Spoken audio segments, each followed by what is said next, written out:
And I think that what policing needs to do is that they need to re-establish that fundamental level of legitimacy of their authority.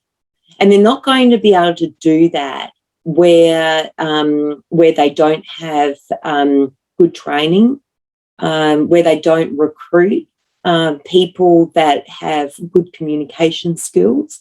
They're not going to be able to do that without representation of different ethnic, cultural, racial groups that are part of the police agency. So I think it's going to take a long time to rebuild that legitimacy. It's not something that has it's been brewing for a very long time. I think that the biggest problem is the nature of the recruitment. So if you are looking for people with empathy, with good communication skills, with the capacity to really have a passion for helping people, and those characteristics are very different to the characteristics of someone who can follow instructions, who's not got the skill set to be able to problem solve.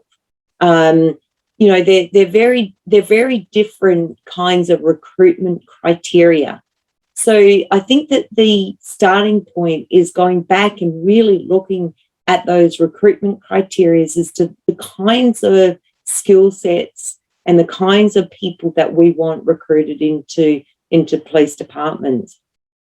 But fundamentally, it's the training that the police get that's going to make a huge difference. Now, I had a colleague who ran a randomised controlled trial. As you said at the very start, I'm an experimental criminologist. And she ran a trial, it's called Voice for Values, and you can Google it and see the trial. And in that trial, we randomly allocated over 400 recruits that came into the police academy. And the experimental group got the Voice for Values program, which was a very short program. It was no more than a 3 hour program. So it's not an expensive program. We developed it. There's a lot of history behind the development of that program. And the experimental recruits got the program, the control group didn't. But we did a baseline test of the control and experimental groups to see their tolerance for diversity, their willingness to stand up to racist behaviour in the workplace, their willingness to stand up to sexist behaviour in the workplace, their willingness to stand up to lack of tolerance of diversity. And at baseline, the recruits all scored the same. The experimental group got the Voice for Values program, the controlled group didn't. Our expectation was that the experimental recruits, tolerance of diversity, willingness to stand up to racist behaviour in the workplace, willingness to stand up to sexist behaviour, they would increase in terms of their willingness to stand up to those behaviours. Their tolerance of diversity would increase. But our results were completely not what we expected. What happened was that the experimental group's attitudes and behaviours stayed the same over time, but the control group deteriorated during the time that they were in the police academy.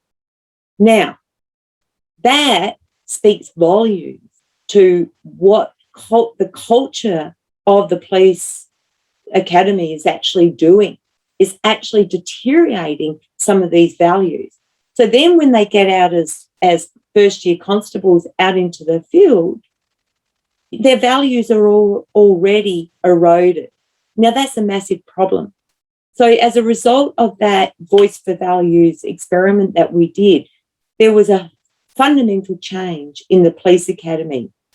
There was long-term trainers that had been at the academy for a very long time, that were ex-police officers, that were phased out because they were part of the problem.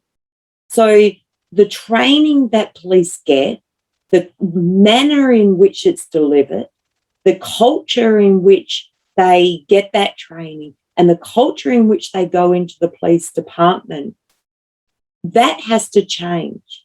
And it changes, in my view, with two things. It changes in terms of the people that we recruit and the criteria in which we recruit them. And it changes in terms of the nature of the training that they actually get. And it's not just at that recruit level, it's all the in-service training as well.